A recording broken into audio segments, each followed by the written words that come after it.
আমি কারোর সামনে কান্না করি না, মানে কাঁদতে আমার ভালো লাগে না। আমার রুমে একা একা কান্না করি এবং সেই কান্নাটার সাথে যদি বলো সেটা হচ্ছে আমার বালিশ। লেখাপড়া আমার ভীষণ মানে বিরক্ত লাগতো। সন্ধ্যার আজান পড়লেই না মনে হতো যে আমার নাভির চারপাশে একটা মোচড় মারতেছে, কারণ বই নিয়ে চাচা আমাকে নিয়ে রিক্সা দিয়ে বের হইতো, তা আমাকে কিছু ভাঙতি টাকা আব্বার কাছ থেকে টাকা মানে নামাইতো। তো নিয়ে তখন আমার চাচা বলতো যে পাশ দিয়ে যে রিক্সা যাবে আমাদের রিক্সার দিকে তাকাইলেই ওখান থেকে আমাকে একটা একটা করে নোট দিয়ে দিতে হবে।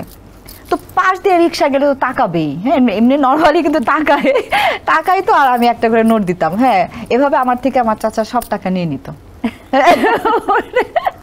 পরে আমাকে বাসায় নামাই দিয়ে চলে যেত বাইরে। আপনাকে তো তাহলে বোকা বানানো বেশ সহজ ছিল। হ্যাঁ, খুব সহজ ছিল, আমি খুব বোকা ছিলাম।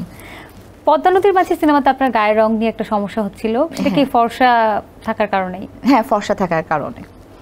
চাঁদের আলো সিনেমা করার পরে অনেকদিন অভিনয় ছিলেন না? করিনি। সেটি বয়স এবং ছোট সবকিছু মিলিয়ে স্কুল থেকে তখন তো আমি 5 এ মানে 6 এ উঠেছি, কিন্তু ক্লাস শুরু হয়নি, আমি জাস্ট 5 এর ফাইনাল পরীক্ষাটা দিয়ে। ওকে, পছন্দের ভ্রমণের জায়গা একটা তো বলছিলেন মার এবং আপনার দুজনেরই কক্সবাজার। খুবই পছন্দ কক্সবাজার। তার বাইরে আমার মানে আমার জায়গাগুলো কেমন আমি বলি যে সমুদ্র আমার খুবই পছন্দ, আর গাছপালা থাকবে, হ্যাঁ মানে প্রকৃতি আমার খুব পছন্দ, ফুল টুল থাকবে, এই ধরনের জায়গাগুলো আমার খুব ভালো লাগে ঘুরতে। আচ্ছা, স্কুলে কখনো ফেল করেছেন?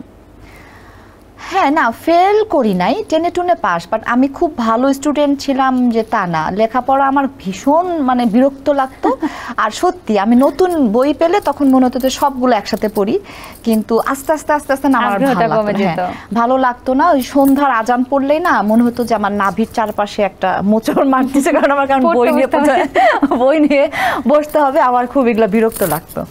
তো এরকম ছিলাম। কোন দেশে আপনার বন্ধু বেশি? বাংলাদেশেই। শহর ভালো লাগে নাকি গ্রাম? গ্রাম আমার ভালো লাগে, ঘুরতে যেতে ভালো লাগে, বা গ্রামের ওয়েদার সবকিছুই আমার পছন্দ, খাবার দাবার রান্না সব ভালো লাগে। সিনেমায় না আসলে জীবনের কোন দিকটি অপূর্ণই থেকে যেত বলে আপনি মনে করেন? সিনেমায় না আসলে কোন দিকটি অপূর্ণ থেকে যেত? দর্শকের ভালোবাসা। দর্শকের ভালোবাসা, হ্যাঁ ঠিক।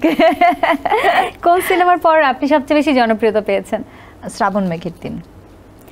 কোন খেলা আপনার বেশি পছন্দ? আমার সবচেয়ে পছন্দের খেলা হচ্ছে যে হাডুডু ভালো লাগে। হাডুডু খেলেন? হ্যাঁ, হাডুডু খেলতে ভালো লাগে, আর ওই যে বরফ পানি একটা খেলা আছে, ওইটা ছোটবেলায় খেলা হতো, ওগুলো ভালো লাগে। কোন জেলায় বারবার ছুটে যেতে চান? কোন জেলায়?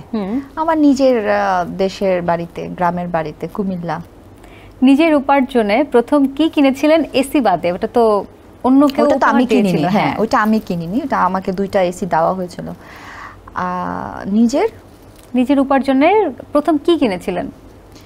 প্রথম আমার মার জন্য একটা শাড়ি কিনেছিলাম, আর আমার বাবার জন্য একটা পাঞ্জাবি কিনেছিলাম। আর জীবনে প্রথম পাওয়া কোনো উপহার যেটি আপনার কোনো ভালোবাসার মানুষ আপনাকে দিয়েছে? তো আমার বাবা মা, হ্যাঁ ওনারাই দিয়েছিল। বাবা মার সাথে কখনো কি কোনো মিথ্যা কথা বলেছেন যেটি আসলে এখন মনে করেন উচিত হয়নি? না, ওরকম কোনো মিথ্যা কথা আসলে বলা হয়নি। কখনো কি নিজের দুঃখ লুকিয়ে কি বাবা মাকে বলা হয়নি যে না আমার আসলে কোনো দুঃখ হচ্ছে না? বা আসলে না, আমি হ্যাঁ এটা ঠিক, আমি কখনো নিজের কষ্টটা কখনো আমি ওনাদেরকে বুঝতে দেইনি, কারণ আমি চাইনি যে ওনারা মানে আমার কষ্টটা নিয়ে ওনারা কষ্ট পাক। আমি সবসময় ওনাদের সামনে হাসি খুশি, এখনও আমি হাসি খুশিই থাকি। আমি কারোর সামনে কান্না করি না, মানে কাঁদতে আমার ভালো লাগে না। খুব যখন বেশি কষ্ট লাগে, মানে একদম পারছি না, তখন আমার চোখ দিয়ে পানি চলে আসে। কিন্তু নর্মালি আমি খারাপ তো লাগেই, মানুষের অনেক কিছু নিয়েই খারাপ লাগে। আমি একা আমার রুমে একা কান্না করি, এবং সেই কান্নাটার সাথে যদি বলো সেটা হচ্ছে আমার বালিশ বলতে পারো।